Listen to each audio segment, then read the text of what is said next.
Bismillahirrahmanirrahim. Assalamualaikum warahmatullahi wabarakatuh.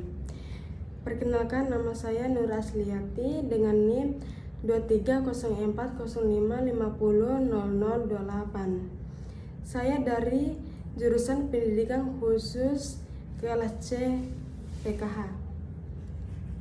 Nah, di sini saya akan membuat video untuk memenuhi syarat untuk mengikuti UTS dengan mata kuliah pengembangan alat ukur. Nah, soal yang pertama itu perbedaan pengukuran asesmen dan evaluasi. Nah, saya akan menjelaskan pengukuran asesmen dan evaluasi. Nah, apa itu pengukuran? Pengukuran adalah proses memperoleh data kuantitatif mengenai kemampuan peserta didik dengan menggunakan alat ukur tertentu. Contoh, peserta didik memperoleh nilai 75 pada tes membaca. Dan asesmen adalah proses pengumpulan informasi secara sistematis mengenai kemampuan dan kebutuhan perkembangan peserta didik melalui berbagai teknik seperti tes, observasi, dan wawancara.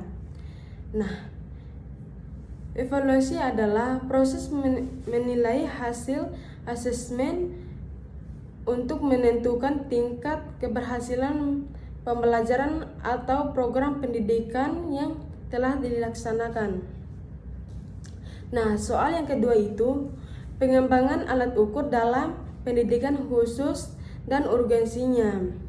Nah, pengembangan alat ukur dalam pendidikan khusus merupakan proses penyusunan instrumen yang digunakan untuk mengukur kemampuan, kebutuhan, dan pengembangan anak berkebutuhan khusus.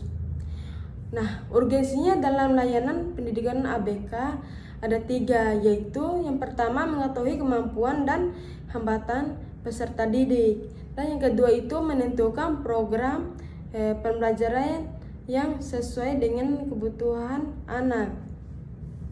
Nah, yang ketiga itu memantau perkembangan belajar peserta didik. Nah, urgensinya bagi calon guru pendidikan khusus membantu guru memahami karakteristik peserta didik atau serta merancang pembelajaran yang tepat. Soal yang ketiga itu prinsip validitas, reliabilitas, dan objektivitas. Validitas adalah tingkat ketepatan suatu instrumen dalam mengukur apa yang seharusnya diukur. Dan reliabilitas adalah tingkat konsistensi hasil pengukuran jika instrumen digunakan berulang kali. Nah, yang ketiga itu objektivitas. Objektivitas adalah penilaian yang dilakukan secara adil tanpa dipengaruhi oleh subjektivitas penilai.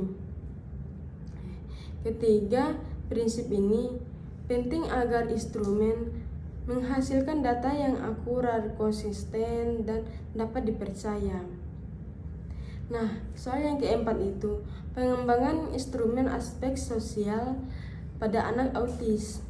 Anak autis umumnya memiliki karakteristik seperti kesulitan berinteraksi sosial, kurang melakukan kontak mata, serta kesulitan memahami emosi orang lain.